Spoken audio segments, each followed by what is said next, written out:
বন্যায় ক্ষতিগ্রস্তদের পুনর্বাসনে সরকার কাজ করছে বলে জানিয়েছেন অর্থ ও পরিকল্পনা মন্ত্রী আমির খসরু মাহমুদ চৌধুরী।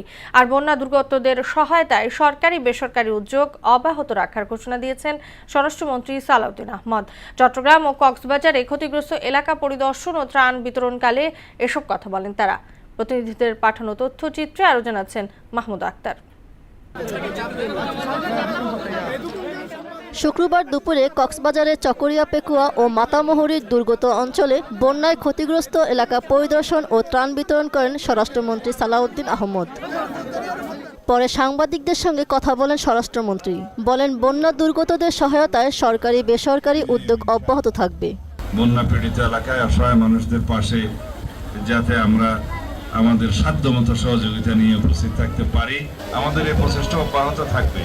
সরকারিভাবে বেসরকারিভাবে যে সমস্ত বেসরকারি সংস্থা আছে তারাও এবং সমস্ত মানবিক সাহায্যকারী প্রতিষ্ঠানগুলো সবাই এগিয়ে এসছে।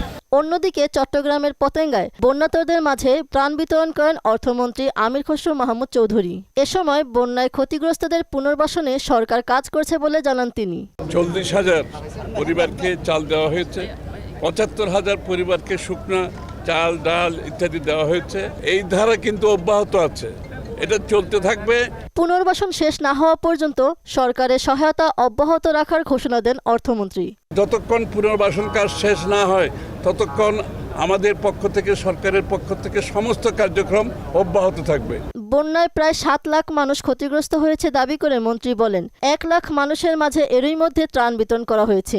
যাদের বীজ দরকার, সার দরকার ইত্যাদি ইত্যাদি যা প্রয়োজনীয় পুনর্বাসন কাজ এরপরে শুরু হয়ে যাবে। মাহমুদ আক্তার, মোহনা সংবাদ। যেখানে অসুখ বিসুখ